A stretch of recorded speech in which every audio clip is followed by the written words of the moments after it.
Good morning, everyone. My name's Helen McIntosh, and I'm the president of the South East London Chamber of Commerce. We're delighted to be hearing from one of our members, Bryan Altimas, today, Riverside Consulting, all about cybersecurity. So I'm not going to witter on for much longer, with the exception of saying, if anyone has any burning questions to ask of Bryan, can you wait till the end of the presentation and then put the little yellow hand up? So, Bryan, over to you. Thank you. So while the presentation's being put up, are you putting it up, Charlie? Or am I sharing my screen? Yeah. I've been in cybersecurity for more years than I care to remember now. I spent 17 years with KPMG's tech risk and cyber teams, leaving them as a director in 2014 when I set up by myself, now focusing on the growing SME market. So that's a little bit about me. Let's get on with the presentation. Can we have the next slide, please? So before we actually start, why do we do business with the people that we do business with? Can we have the next bullet, please? Anybody like to offer?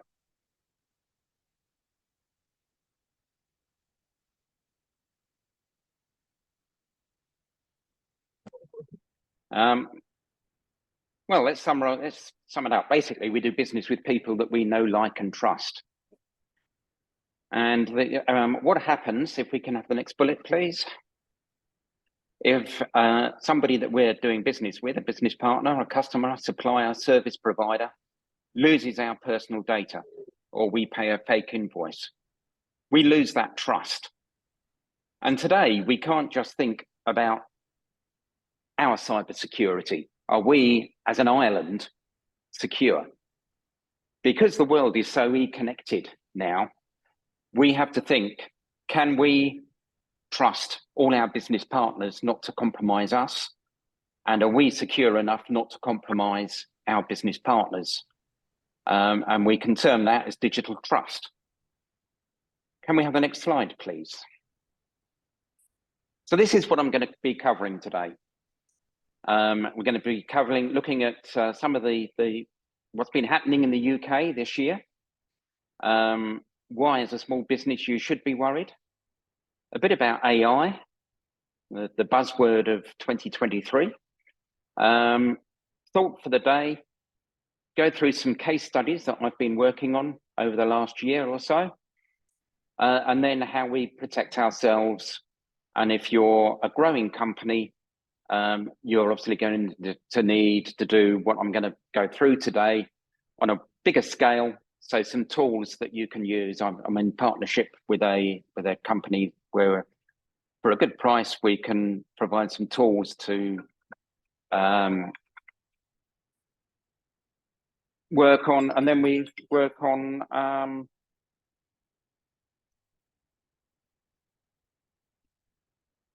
and then we can return to digital trust and making sure that you're training your teams. And then we've got time for questions. Next slide, please. So 2023 has been a pretty torrid year for the UK. We have had some pretty enormous hacks. Royal Mail International Parcels started off the year with a ransomware attack. And then we had, and then Capita, the business services company, were hacked. And that has turned into a pretty enormous hack. Many people have lost personal information because local councils, pension funds, etc., had outsourced their admin to Capita, and probably millions of people now have lost personal information. In the last couple of weeks, the Electoral Commission announced that they have lost, I think it's 14 million voters personal information, which again is pretty serious, between people who have registered between 2014 and last year,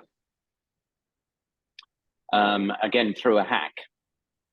And then the organisations on the right, all over the last 10 days, have announced that they have lost data. They have attributed it to human error. Sorry, it's not human error, it's process failure. So we've got the police service of Northern Ireland. We've all seen that on the news, probably the most serious one, and that data loss has put lives at risk. And Scotland's People is probably the other most serious one, where adoption records from 1909 through to the present day were put were freely available on the internet, allowing people adopted to be identified. So it could be pretty disastrous for them. Again, I think that's process failure rather than human error, because in all of those cases, a simple peer check or supervisory check before the data was released would have picked up the error that was about to happen. Next slide, please. So why, as a small business, are you worried? Because in 2023, cyber risk is changing. Yes, we're still getting malware, but it's less of a risk in 2023. 71% of attacks moved away from malware to using your username and password. So already compromised on the dark web, for instance, and available on the dark web. So I've had a case where somebody was on LinkedIn, their logon details, their password was compromised in the 2016 LinkedIn attack. They didn't think about that, and they thought, I haven't used that password for 7 years. We'll use that one again. It's like going into Sainsbury's and you'll know you can always pick up cheddar cheese. Sainsbury's are always going to have cheddar cheese. Your password is always available whenever it's been hacked, 2016 or yesterday. That is available on the dark web forever, and can be, they will spray that across the internet and see what it works on. Social engineering attacks. So these can result from phishing attacks. We've all seen phishing emails, or as we'll see in my case studies later, you can be specifically targeted. As we already discussed, breaches involve the human element. Again, social engineering, disgruntled or malicious team members. Unfortunately, they do exist, if you have a malicious team member, they can leave a time bomb before they leave. They can download all your contacts, etc., cause damage to your business. As we've spoken about, human error and process failure, and misconfigured cloud services. Everybody's moving to the cloud, but if you're not properly trained in those cloud services, it is very easy to misconfigure them and leave data open to the internet. Scarily, as I've already touched on, really, 62% of breaches can use us as the initial victim, but they're not really interested in us. They're using us as a gateway to partners. And ransomware is still an ever-present threat. So yeah, next slide, please. So AI, the buzzword of 2023. What is AI? Well, it's just another system. At a very high level, just has three parts to it. If we look at ChatGPT, for example, there's the chatbot, the bit that we as a person interface with.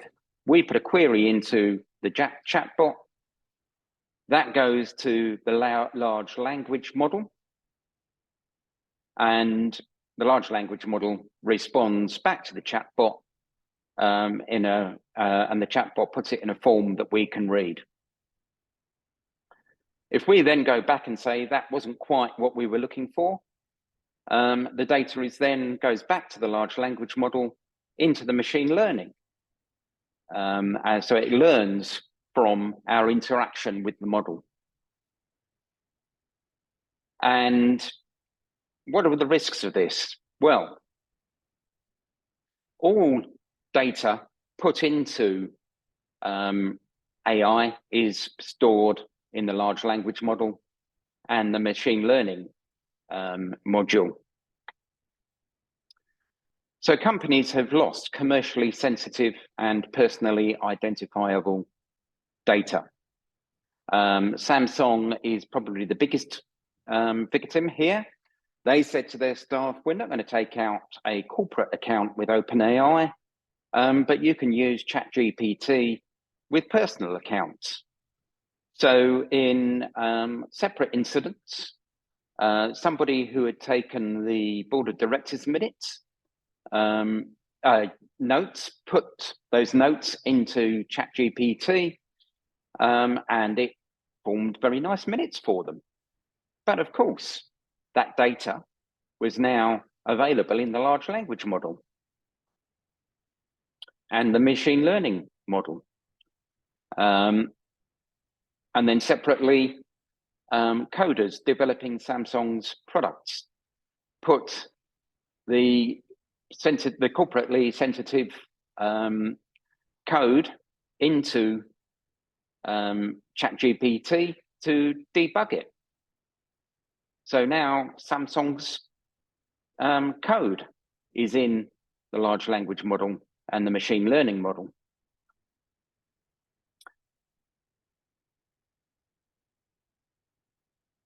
So what are the threats of AI? Well, obviously the threat actors have, as we politely call the hackers in the industry, have caught on to AI as well. And along the same lines as ChatGPT, there's two known GPT models out there called Fraud GPT, which is being used by people committing financial fraud, so that they perfect their phishing emails, so that we don't get appallingly worded, easily identifiable phishing emails. Going forward, we're going to get phishing emails that are perfectly and linguistically correct. And then Worm GPT does what it says. It perfects malware to attack us. So next slide, please. So thought for the day. Can we have the next bullet point, please? In their digital defense report released this year, but actually for 2022, Microsoft has seen the volume of password attacks rise to, next bullet, please, 921. Would anybody like to guess the time frame?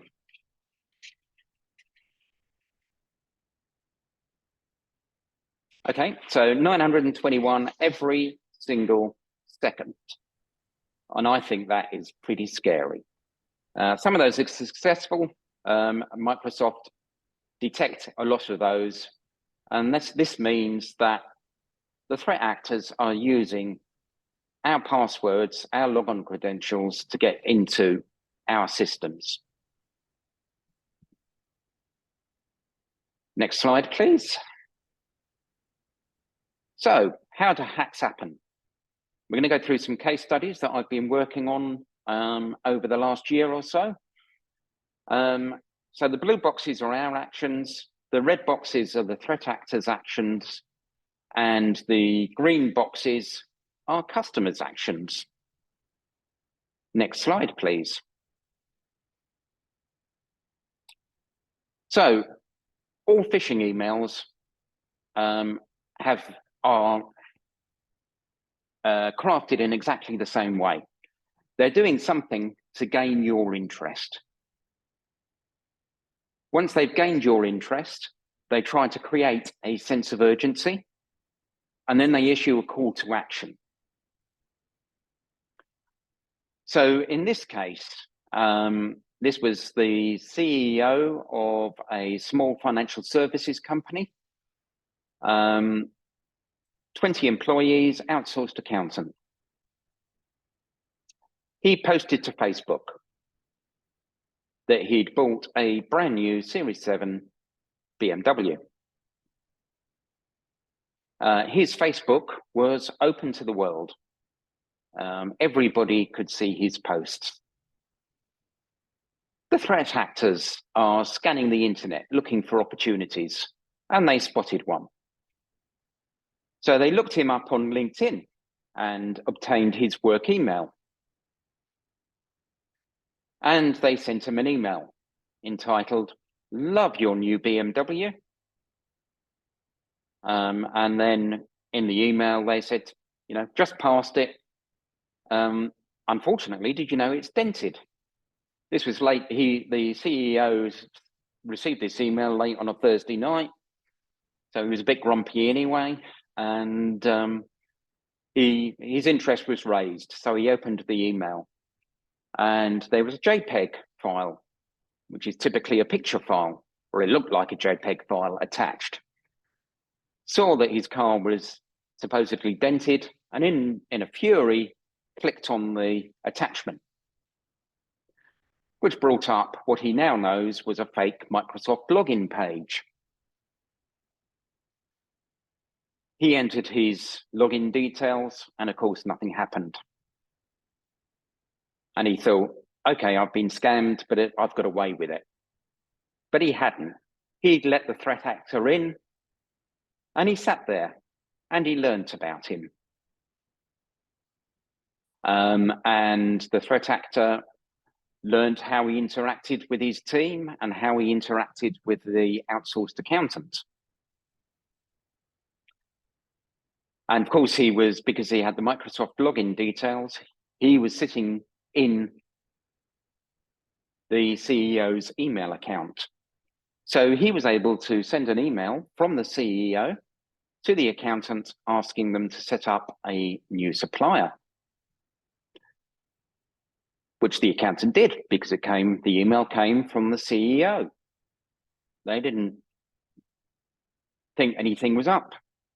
It was written how the CEO would communicate with the accountant. It looked real. So the accountant set up the new supplier.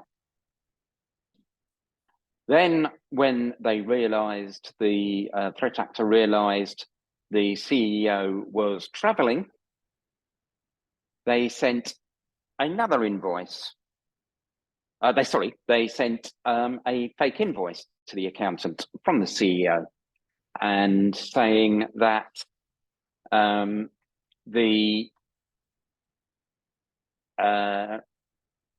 payment deadline had been missed because he'd sat on the invoice, needed to pay £100,000, financial services company, so there was lots of money floating around the company, to this new supplier today. And you can see what happened in the last box. They unfortunately paid. Next slide, please. This was a Greenwich-based building company. Again, they posted to Instagram. Their Instagram was open to the world. because they wanted people to see their new projects they'd been working on. So they'd been posting about their new projects. Again, threat actor scanning the internet, saw the opportunity, went to their website, obtained the work email, and sent a phishing email. Still a similar scenario, they got into the company. Except that this time, not only did they get into Microsoft 365, this company shared the password with their accounting system. And they got into the accounting software, changed the bank details on the invoice template, and then sent emails, again, from the builder's email account to their customers, and said, pay, invoice, and some of the customers paid. One customer phoned up the owner of this building company and said, why have you invoiced me out of sequence? And he said, well, I haven't. And they said, well, you have. And that's how they realized they'd been hacked. Next slide, please. Okay, so this one, again, is where where passwords were shared. And the passwords were picked up on the dark web, and they got into this particular Croydon-based accountant, social media account. And then they tried the passwords again. And this particular company didn't use Microsoft 365. They used on-site network storage, what we call network attached storage devices, which are really designed not for business use. They're designed to store music and your photographs, things that are not necessary, particularly require good security. So they got in, and what the threat actors are trying to do is to annoy the manufacturers of these devices. So they deployed ransomware on this accountant's network attached storage devices, which immediately encrypted all their data. And they demanded a ransom. And very kindly, they said to the accountants, we're not attacking you personally. We're trying to raise awareness that these network attached storage devices are not particularly secure. But if you want your data back, you need to pay us 0.3 Bitcoin per workstation. Now that is, at the time, 0.3 Bitcoin was about £900 per workstation. And this company had 8 employees. So, that's nearly £8,000. That's just over £8,000 that they could have lost. Fortunately, we managed to locate a clean backup and got them back into business without paying the ransom. Next slide, please. Now, this case is where the company became collateral damage of the Capita hack.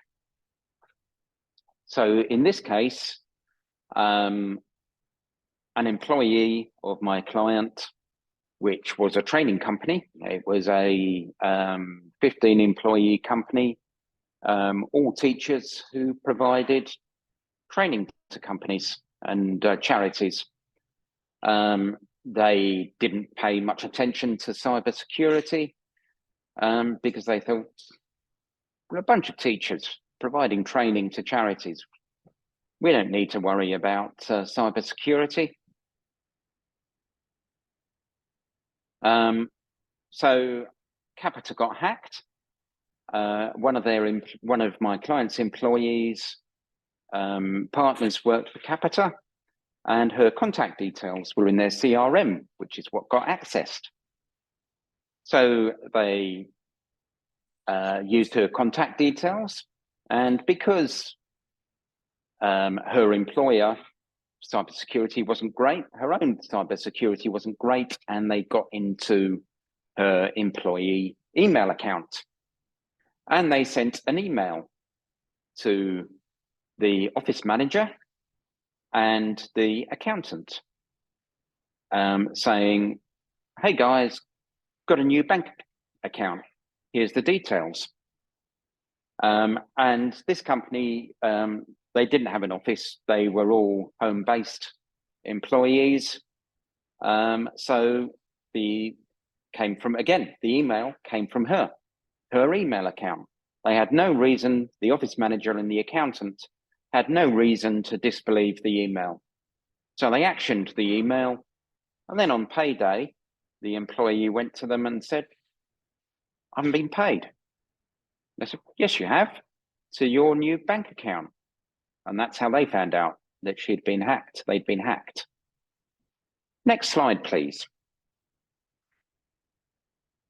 So how do we protect ourselves? Well, it's like when you buy a new car. The car has a toolkit.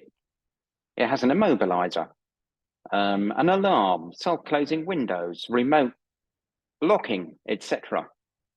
And if you don't use that toolkit to protect your car, when you go back, either the car's not there, or maybe just the wheels have been nicked.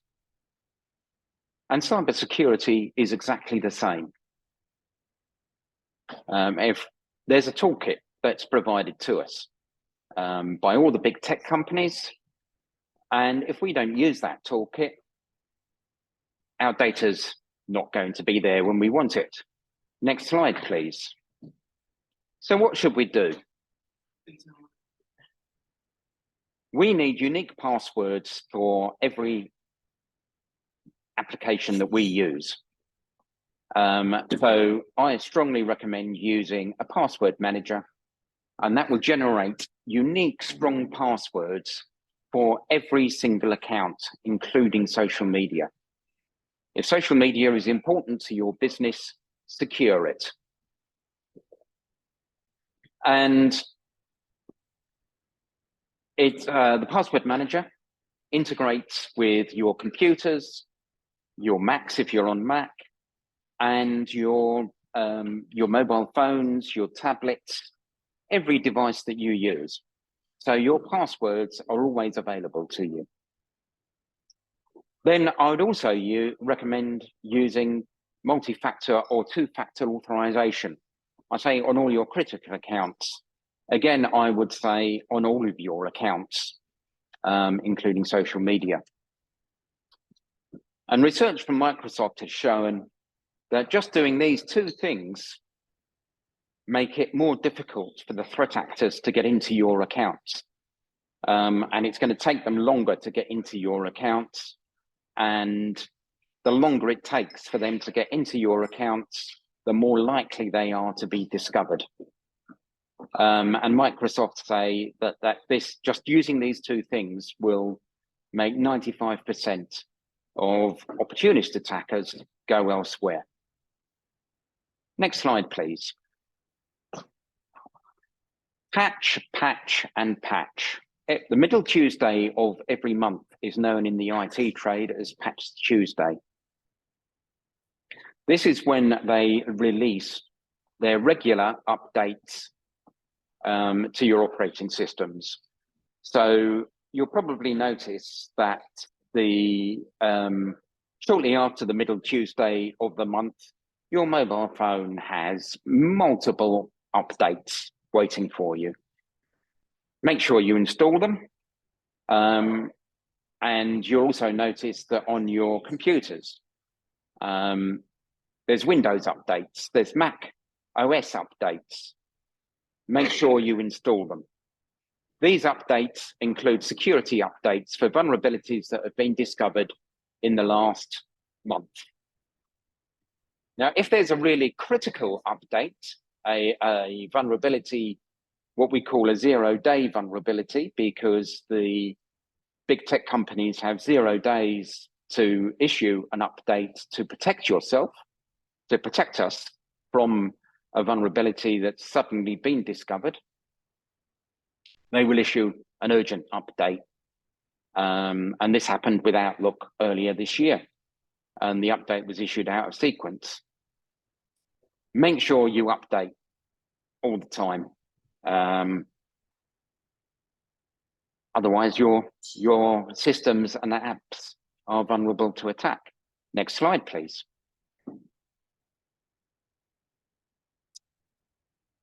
Make sure on all of your devices you have what is now called endpoint detection and response. Used to be called antivirus, anti-malware, and make sure it updates. The reason the name's been changed, and make sure you pay for it. Please don't use free antivirus, anti-malware. If you're using free versions of any software, you are the product, and they are using what you do on that app to develop their app. So we've got paid endpoint detection and response uses the buzzword of the year and AI to understand how you're using your devices and how you need to be protected. If you are a company with a network and multiple devices, there's extended detection and response as well. Does the same thing, but protects the network in the same way. Make sure your emails are scanned, incoming and outgoing.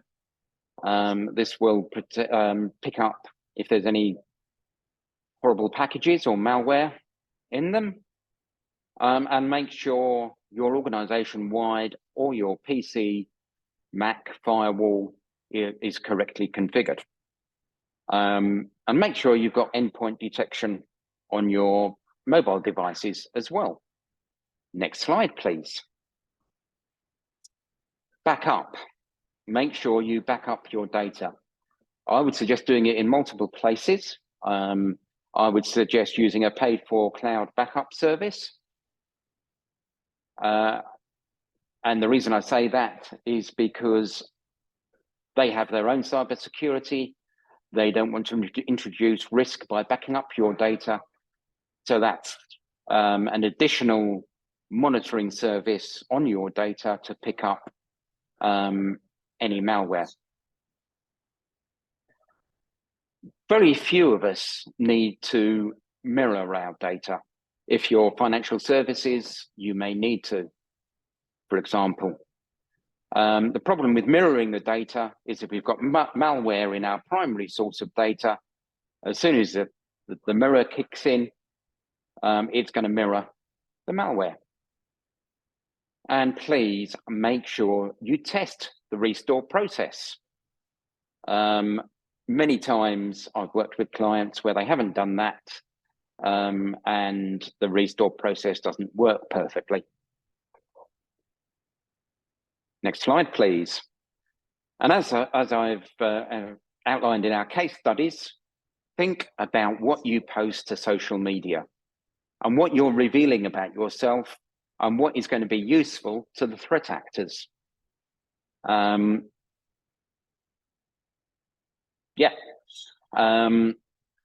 That's all. Make sure, I would suggest you don't have your social media available to the world.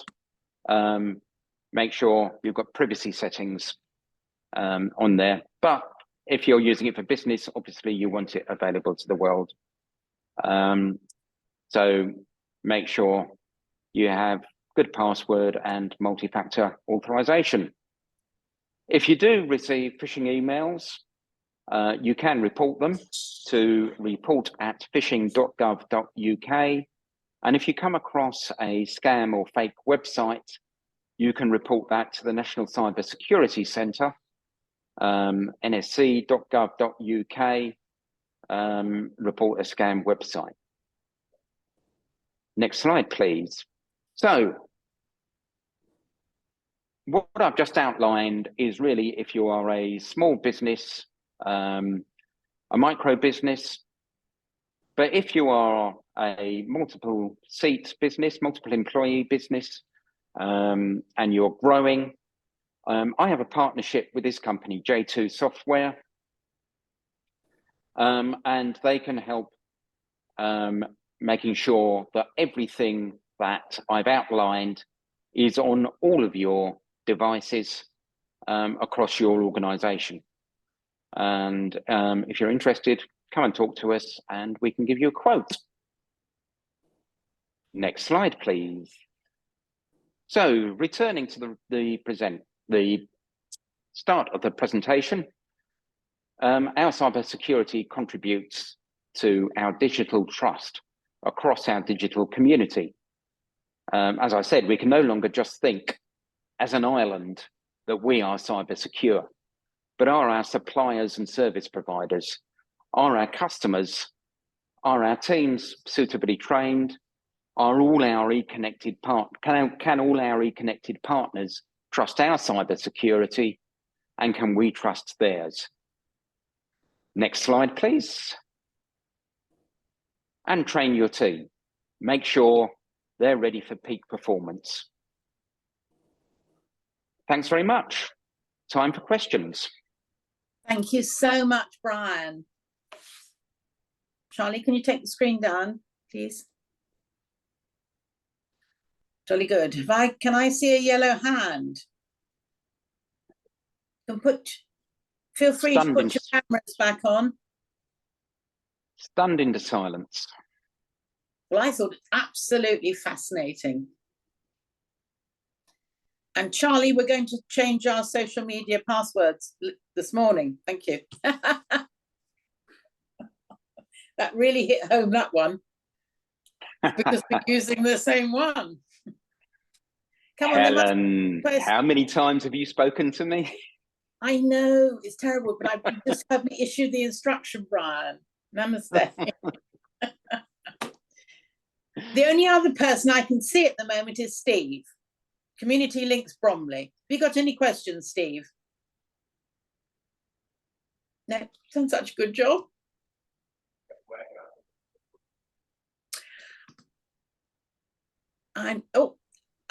Hello, Paul. Hi there. You got any questions? I have actually. Off you go. It might be hard for you to answer, Bryan, because you don't sort of know what sort of insurance policy we have. But my insurer keeps trying to get me to take out cybersecurity insurance. Yep.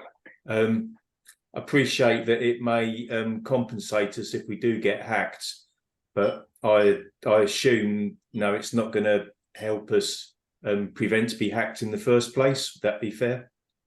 That is very fair. Yep, insurance won't help you. It doesn't put the controls in place that I've been through. That's up to you to put the controls in place. I've been involved in several cases this year where the insurance company has said, when people have made a claim, can you prove you were in compliance with the terms and conditions of your policy when you were attacked? It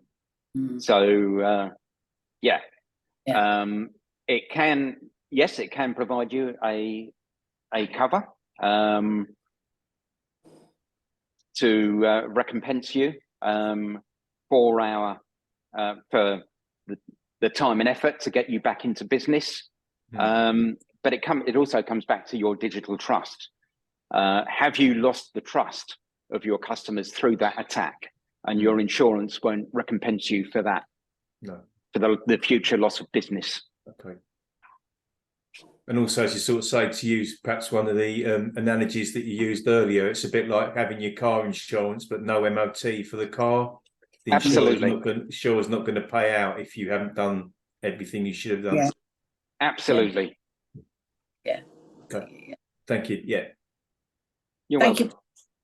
Justin, I can see it's a very exotic. Where are you? You're not in Woolwich. This is exotic SC18, Helen. It is. Let me Oh, tell you. Oh yes, no, I mean you're outside. Riviera, it's Costa del Woolwich. Well, over to you, Dr. so- Woolwich. A question I have, or well, it's a kind of question and a comment, really. I mean, there were several very timely examples there, Brian, and varied ones as well. I mean, one of the things I took from that, though, was when they got the ransomware, when your client got the ransomware, one of the things they could do was to reinstate from a backup. So obviously you want to initiate all of your cybersecurity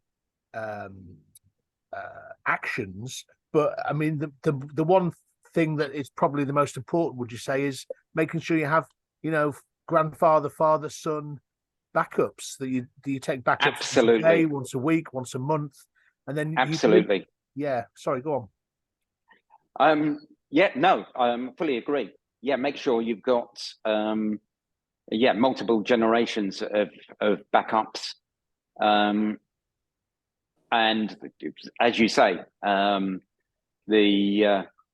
grandfather, parent, child relationship of backups, so that you've got more chance of locating a clean backup.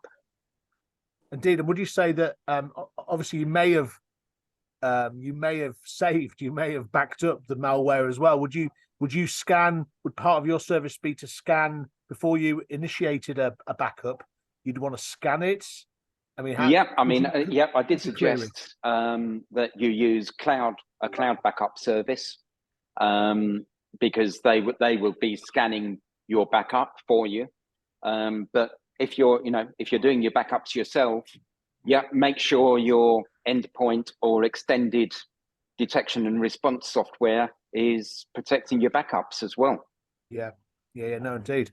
And a kind of follow up then, is there any way to track these people, so that threat actor that encrypted the company's data, can you track them? Can you report them? There's a cybersecurity agency, isn't there? Is there any point in that? Is it just an exercise in futility? I mean, how they leave traces? They do leave traces, yes. They can be tracked, but the chances of actually bringing them to justice is very, very small. Very few of them are actually based in the UK, and subject to UK law. And our jurisdiction, basically. Indeed. And a lot of them are in places that wouldn't have any kind of cooperative arrangement with our government anyway, I would imagine. No. I mean, there are an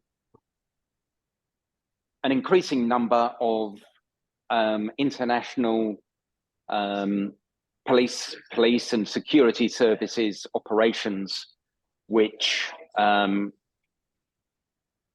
taking down these hacking operations. I mean, something that I didn't cover in the presentation is that hacking is very rarely your 14-year-old in his bedroom trying to have fun these days. They are international organizations organized in exactly the same way as any company. They have their HR departments, their finance departments. So I was fortunate enough to see some of the chat going on between Royal Mail and their hackers earlier this year. And the threat actor in this case, communicating with the Royal Mail, said, look, we need to get this finalized this week because I'm on holiday next week. So sorry, I shouldn't laugh, should I? But no, I know, but it's industrial scale, is what you're saying. Industrial scale. Exactly.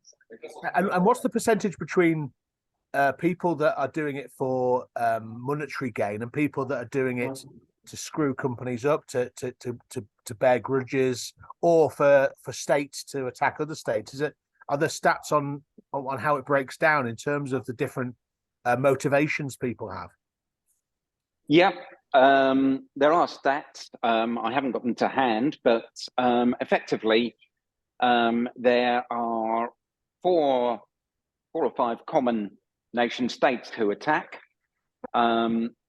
China, they have a battalion of their military who are hacking day in, day out, apparently 50,000 members of their military. Wow. And they are generally after intellectual property.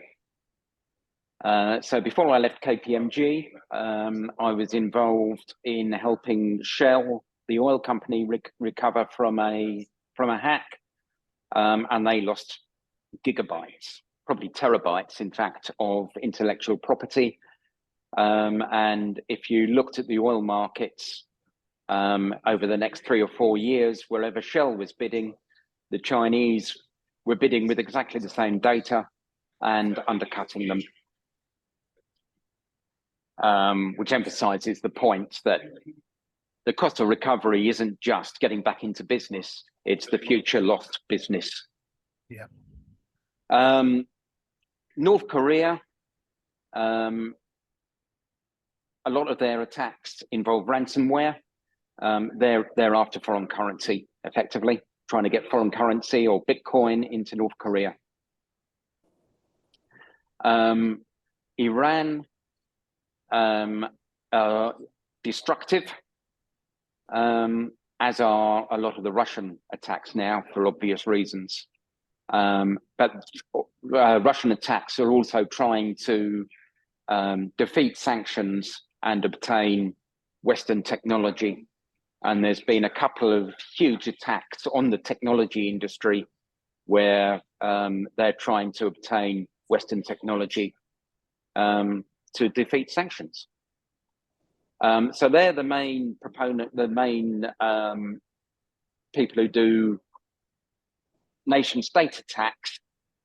Now, it's unlikely that a small business in Greenwich is going to be targeted in a nation state attack, but you could easily become collateral damage of that attack. If we look back at the WannaCry attack in 2017, which took out the National Health Service, the National Health Service weren't actually the target of that attack.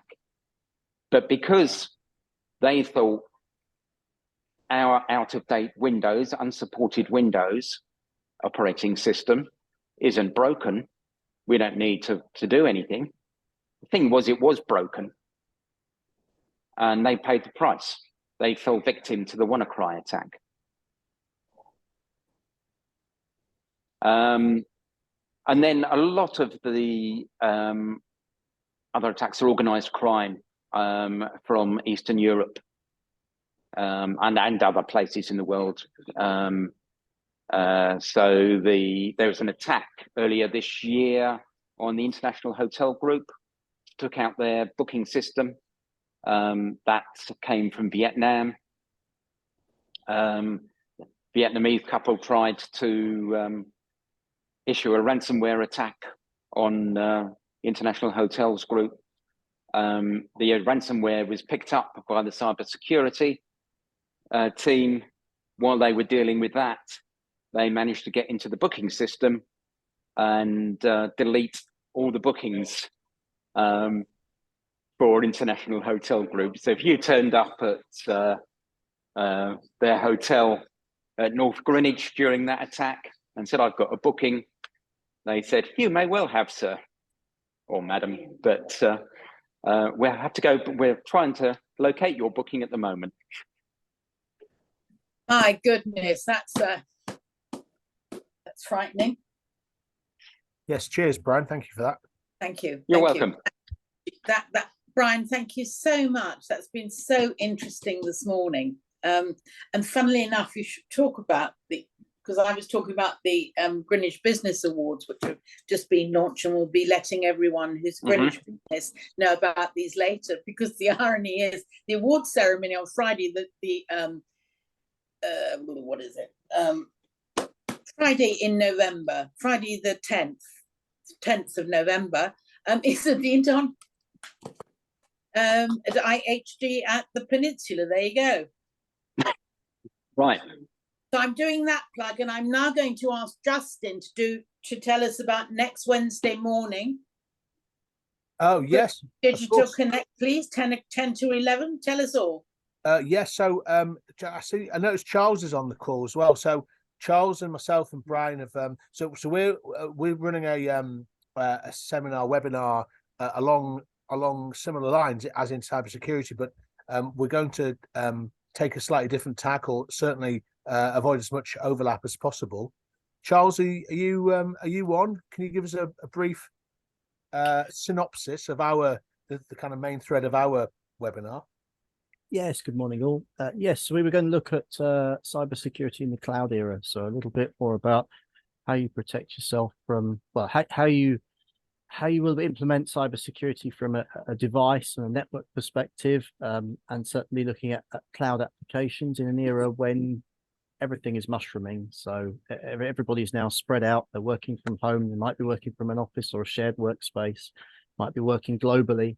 And you've got probably several apps that are out in the cloud, your CRM system, your office system, your account system. They're all out in different applications with different vendors. And so our tack is about some of the techniques that cybersecurity experts and small managed service providers will use to help protect you against those kinds of threats that are all spread out everywhere. Thank you very much, Charles, because that's the third part of our webinars with Digital Greenwich Connect, one of our strategic partners. And if you've missed any of the, part 1 and part 2, they are on the website, and you'll receive details of today's recording probably later today or tomorrow, or it's our chamber barbecue, maybe even Friday if Charlie's too busy tomorrow. So thank you very much, and thank you everyone for attending. Cheers, Helen. Thanks, Brian. Bye, Brian. Thanks, everybody.